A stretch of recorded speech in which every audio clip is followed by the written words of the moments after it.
Long ago, when these ancient Grecian temples were new, hemp was already old in the service of mankind. For thousands of years even then, this plant had been grown for cordage and coarse cloth in China and elsewhere in the East. For centuries prior to about 1850, all the ships that sailed the western seas were rigged with hempen rope and sails. For the sailor, no less than the hangman, hemp was indispensable.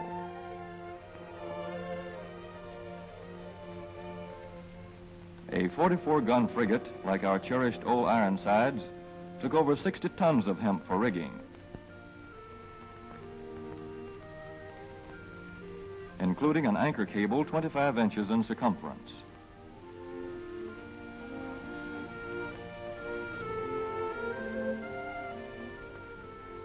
The Conestoga wagons and prairie schooners of pioneer days were covered with hempen canvas. Indeed, the very word canvas comes from the Arabic word for hemp. In those days, hemp was an important crop in Kentucky and Missouri. Then came cheaper imported fibers for cordage, like jute, sisal, and manila hemp, and the culture of hemp in America declined. But now, with Philippine and East Indian sources of hemp in the hands of the Japanese, and shipment of jute from India curtailed, American hemp must meet the needs of our Army and Navy, as well as of our industries. In 1942, patriotic farmers, at the government's request, planted 36,000 acres of seed hemp, an increase of several thousand%. The goal for 1943 is 50,000 acres of seed hemp. In Kentucky, much of the seed hemp acreage is on river bottom land such as this, along the Kentucky River Gorge. Some of these fields are inaccessible except by boat. Thus, plans are afoot for a great expansion of the hemp industry as a part of the war program. This film is designed to tell farmers how to handle this ancient crop, now little known outside Kentucky and Wisconsin. This is hemp seed. Be careful how you use it. For to grow hemp legally, you must have a federal registration and tax stamp. This is provided for in your contract. Ask your AAA committeeman or your county agent about it. Don't forget, hemp demands a rich, well-drained soil such as is found here in the bluegrass region of Kentucky or in central Wisconsin.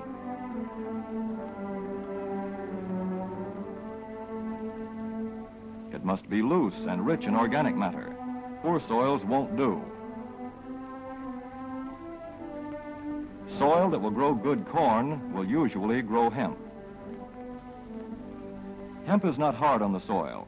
In Kentucky, it has been grown for several years on the same ground, though this practice is not recommended. A dense and shady crop, hemp tends to choke out weeds. Here's a Canada thistle that couldn't stand the competition. Dead as a dodo. Thus, hemp leaves the ground in good condition for the following crop. For fiber, hemp should be sown 5 pecks to the acre. With drill, the closer the rows, the better. These rows are spaced about 4 inches. This hemp has been broadcast. Either way, it should be sown thick enough to grow a slender stalk.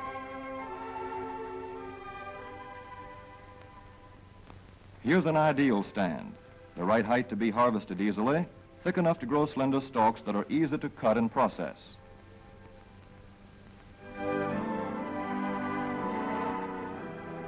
Stalks like these here on the left, they yield the most fiber and the best. Those on the right are too coarse and woody. For seed, hemp is planted in hills like corn, sometimes by hand. Hemp is a dioecious plant. The female flower is inconspicuous, but the male flower is easily spotted. In seed production, after the pollen has been shed, these male plants are cut out. These are the seeds on a female plant. Hemp for fiber is ready to harvest when the pollen is shedding and the leaves are falling. In Kentucky, hemp harvest comes in August. Here, the old standby has been the self-rake reaper, which has been used for a generation or more. Hemp grows so luxuriantly in Kentucky that harvesting is sometimes difficult, which may account for the popularity of the self-rake with its lateral stroke.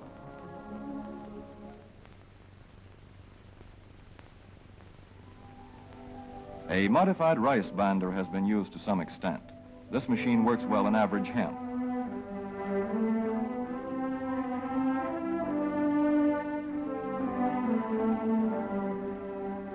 Recently, the improved hemp harvester, used for many years in Wisconsin, has been introduced in Kentucky. This machine spreads the hemp in a continuous swath. It is a far cry from this fast and efficient modern harvester to the Armstrong model of yore. But here's one kind of harvester, at least, that doesn't stall in the heaviest hemp. In Kentucky, hand cutting is practiced in opening fields for the machines.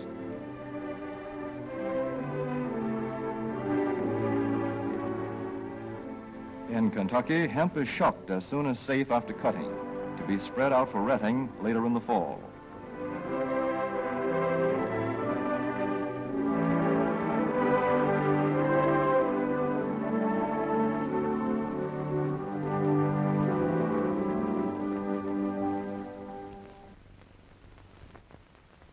In Wisconsin, hemp is harvested in September. Here, the hemp harvester with automatic spreader is standard equipment. Note how smoothly the rotating apron lays the swaths preparatory to retting. Here it is a common and essential practice to leave headlands around hemp fields. These strips may be planted to other crops, preferably small grain. Thus, the harvester has room to make its first round without preparatory hand cutting. Here the machine is running over corn stubble. When the cutter bar is much shorter than the hemp is tall, overlapping occurs, not so good for retting. The standard cut is 8 to 9 feet. The length of time hemp is left on the ground to ret depends on the weather. The swaths must be turned to get a uniform ret.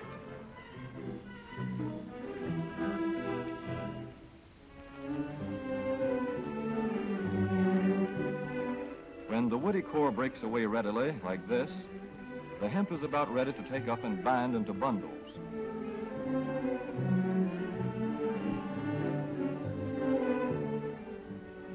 Well-retted hemp is light to dark gray.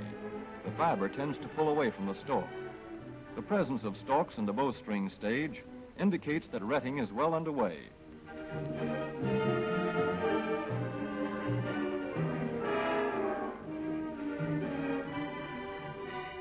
When hemp is short or tangled, or when the ground is too wet for machines, it is bound by hand. A wooden buck is used. Twine will do for tying, but the hemp itself makes a good band.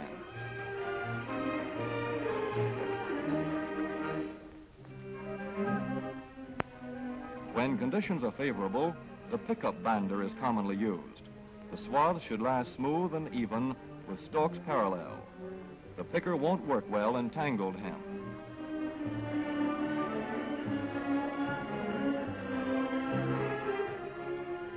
After binding, hemp is shucked as soon as possible to stop further retting. In 1942, 14,000 acres of fiber hemp were harvested in the United States. The goal for 1943 is 300,000 acres. Thus, hemp, Cannabis sativa, the old standby cordage fiber, is staging a strong comeback. This is Kentucky hemp going into the dryer of a mill at Versailles.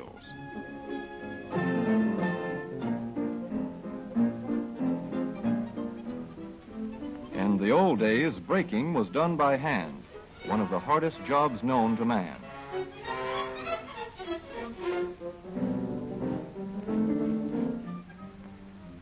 Now the power breaker makes quick work of it.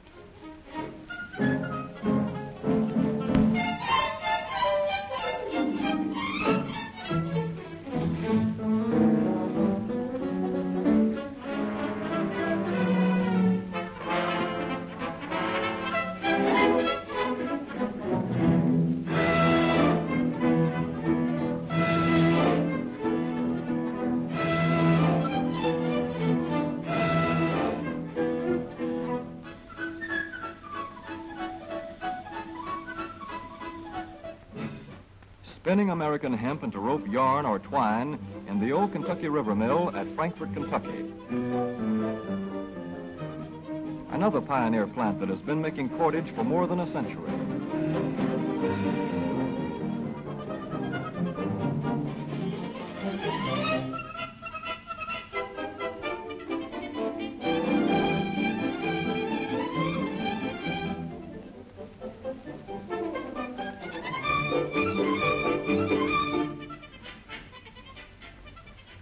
All such plants will presently be turning out products spun from American-grown hemp. Twine of various kinds for tying, winding armatures, and upholsterers' work. Rope for marine rigging and towing, for hay forks, derricks, and heavy-duty tackle. Light-duty fire hose. Thread for shoes for millions of American soldiers. And parachute webbing for our paratroopers.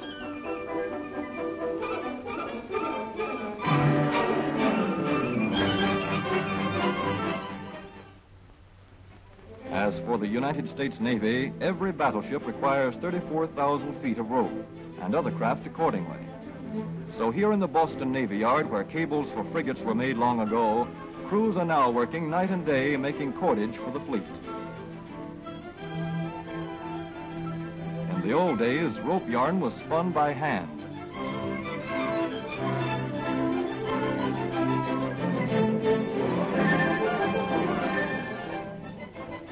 Today, even the rope walk is mechanized.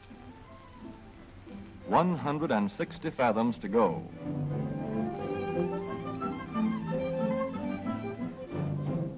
The rope yarn feeds through holes in an iron plate.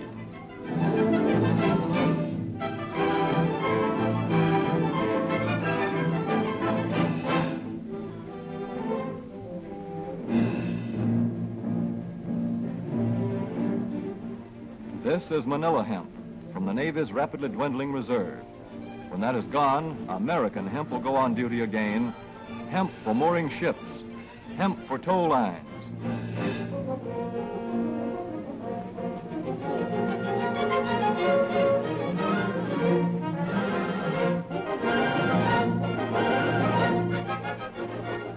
Hemp for tackle and gear. Hemp for countless naval uses, both on ship and shore. Just as in the days when old Ironside sailed the seas victorious, with her hempen shrouds and hempen sails.